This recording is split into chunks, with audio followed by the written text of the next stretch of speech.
जानना चाहते हैं कि आपके गांव का प्रधान कैसा होना चाहिए, तो इस कहानी को पूरा देखिए। अंत में आपका दिमाग घूम जाएगा कि क्या प्रधान ऐसा भी होता है। हमारे राष्ट्रपिता महात्मा गांधी जी ने कहा था, जब हमारा गांव विकसित होगा तभी हमारा देश आगे बढ़ेगा। उत्तर प्रदेश के गाँव में चर्चा चल रही है कि अगला प्रधान कौन बनेगा, किसके हाथ जाएगी उनके गाँव की बागडोर। एक ऐसे ग्राम प्रधान की कहानी मैं आपको बताने जा रहा हूँ जिसकी कामना हर एक ग्रामवासी अपने ग्राम के लिए करता है। हर एक ग्रामवासी चाहता है कि उसका गांव साफ सुथरा हो, पीने के लिए साफ और स्वच्छ जल हो, उनके बच्चों के पढ़ने के लिए स्कूल हो, उनके लिए रोजगार हो, चलने के लिए पक्की सड़कें हो। ऐसी बहुत सी चीज़ें जो एक ग्रामवासी के लिए आवश्यक है।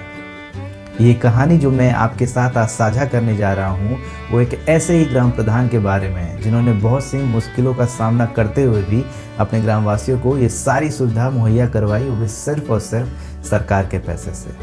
मैं बात कर रहा हूँ हिमांशु पटेल की, जो कि पुंसारी गाँव के रहने वाले हैं। पुंसारी गुजरात में पड़ता है, अहमदाबाद से 80 किलोमीटर की दूरी पर। मात्र 23 साल की उम्र में जब युवा रोजगार ढूंढने के लिए अपने घर से शहर का रुख करते हैं, तो वहीं हिमांशु अपने गांव को एक मॉडल गांव बनाने का सपना देखा और पहुंच गए अपने पिताजी को ये बताने के लिए कि वो ग्राम प्रधान बनके अपने गांव को ऐसा गांव बनाना चाहते हैं जहां किसी को भी अपनी आवश्यकता को पूरा करने के लिए शहर जाने की ज़रूरत ना पड़े।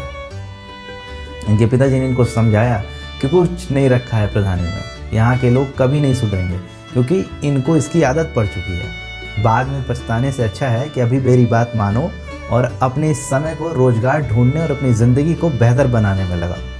इसके बाद बहुत से लोगों ने इनकी खिल्ली उड़ाई और मजाक बनाया कि बहुत से लोग सुधार के चले गए, अब इन्हीं की बारी है। हिमांशु अपने विचारों से डगमगाए नहीं बल्कि और मजबूती से खड़े हुए, क्योंकि वो जानते थे कि समाज में बदलाव लाना आसान नहीं है।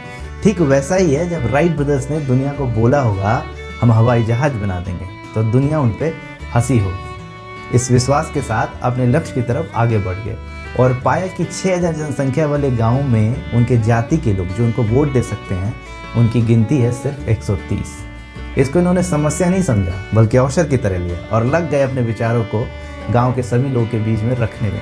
जैसा मैंने आपको पहले ही बताया, लोगों को इनकी कही हुई बातों पर विश्वास नहीं होता था, क्योंकि एक तो इनकी उम्र छोटी और इससे पहले कई नेताओं ने ये बातें की जो कि कभी पूरी नहीं हुई। इन सब अवरोधों के बावजूद हिमांशु 2006 में अपने गाँव के प्रधान बने और लग गए अपनी कही हुई बातों को सच करने में।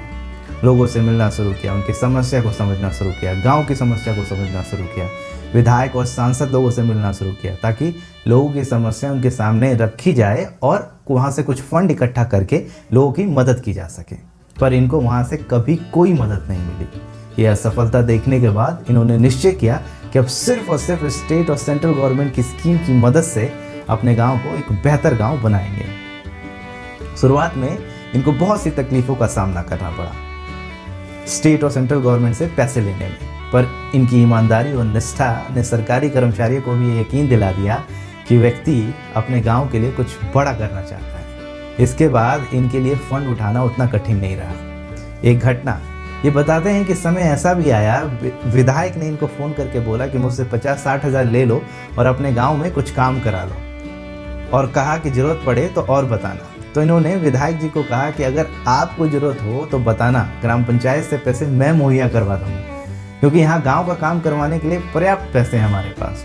उस समय ग्राम पंचायत अकाउंट में स्टेट और सेंट्रल गवर्नमेंट की स्कीम से इन्होंने 60 लाख रुपए इकट्ठा कर लिए थे अपने गाँव की बेहतरी के लिए।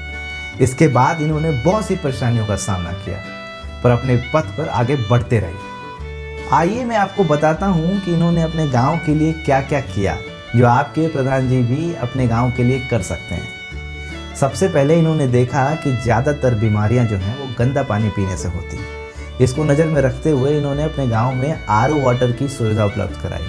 मात्र 4 रुपये में 20 लीटर पानी की सुविधा अपने गाँव के परिवारों को उपलब्ध कराई और उन परिवारों का भी ध्यान रखा जो गरीबी रेखा से नीचे हैं।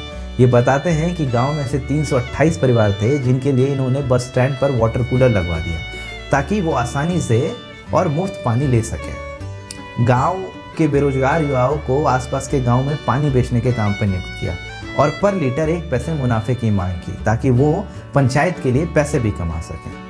ये बताते हैं कि इनके गांव में हर दूसरे महीने FIR होना निश्चित था, इन्होंने इसको नज़र में रखते हुए गांव के सभी मेन जगह पे सीसीटीवी कैमरा लगवाए। इससे इनके गांव का क्राइम रेट जो है वो 0% हो गया।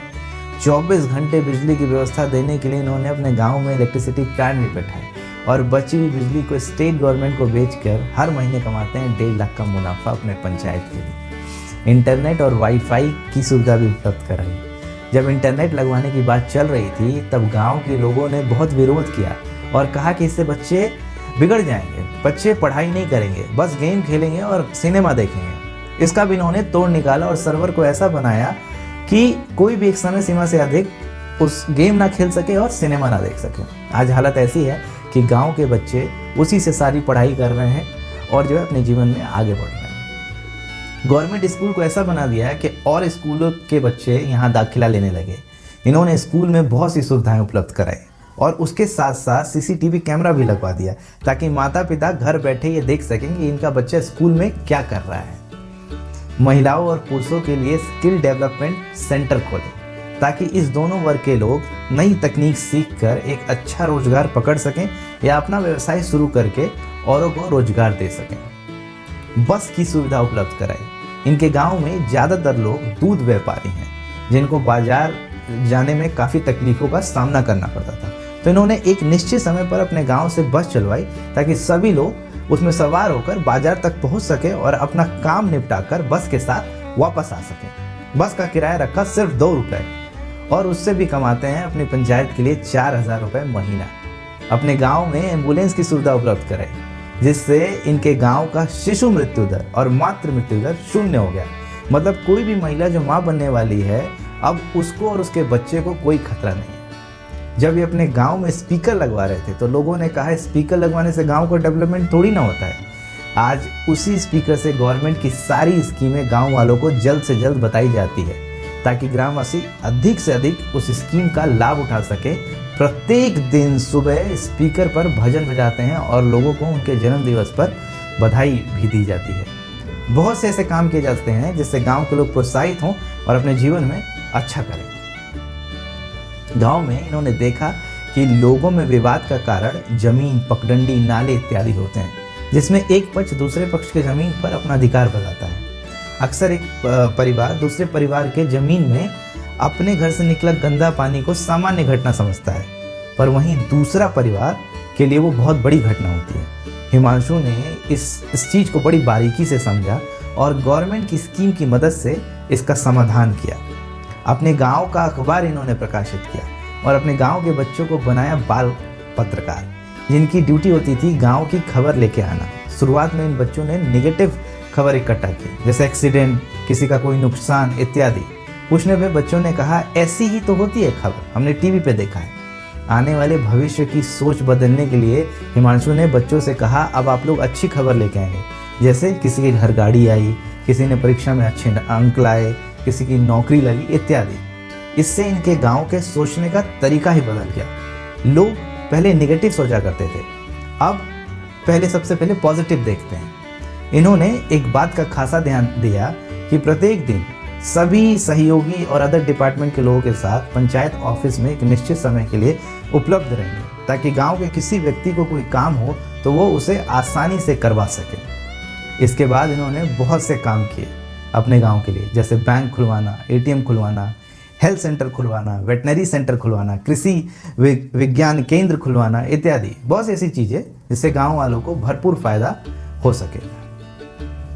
हिमांशु मानते हैं कि ट्रांसपेरेंसी यानी पारदर्शिता विश्वास का मुख्य कारण होती है, तो इसलिए इन्होंने अपने गांव की एक वेबसाइट बनाई और सारी डिटेल उस पर प्रकाशित कर दी, जैसे कितना पैसा पंचायत में स्टेट और सेंट्रल गवर्नमेंट से आया, कहाँ खर्च हुआ, कौन सा काम हो रहा है, कौन सा काम होना है इत्यादि। इसके जरिए पंसूरी गांव की डिटेल कोई भी, चाहे वो व्यक्ति गांव का हो या बाहर का हो, उसे देख सकता है। इस काम ने गांव वासियों के प्रति इनके विश्वास कई गुना बढ़ा दी और गांव वासियों को ये लग गया कि हिमांशु अब जो है अपने गांव को बहुत ऊंचाइयों तक लेके जाएगा। 2010 में गुजरात को 18,000 गाँव में से अकेले पंसारी को मॉडल विलेज का खिताब मिला।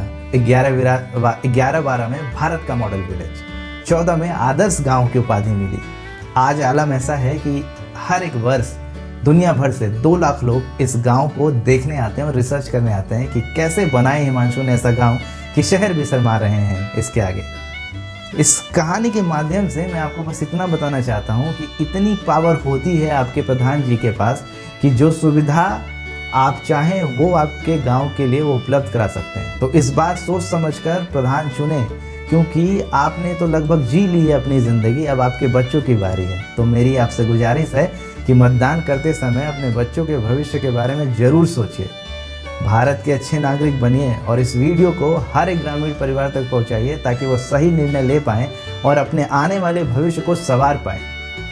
इस चैनल को सब्सक्राइब करें और बेल आइकन को भी दबा दें ताकि जब भी मैं नई वीडियो लेके आऊँ तो आपको सबसे पहले मिल जाए। कमेंट करके बताएं क्या आपका अगला प्रधान जिसे आप चुनने वाले हैं आपके गांव को आदर्श और मॉडल विलेज बना पाएगा। तो इसी के साथ खुश रहिए, सीखते रहिए, सिखाते रहिए। मैं अनूप सिंह आपका बहुत बहुत धन्यवाद करता हूँ इस वीडियो को देखने के लिए।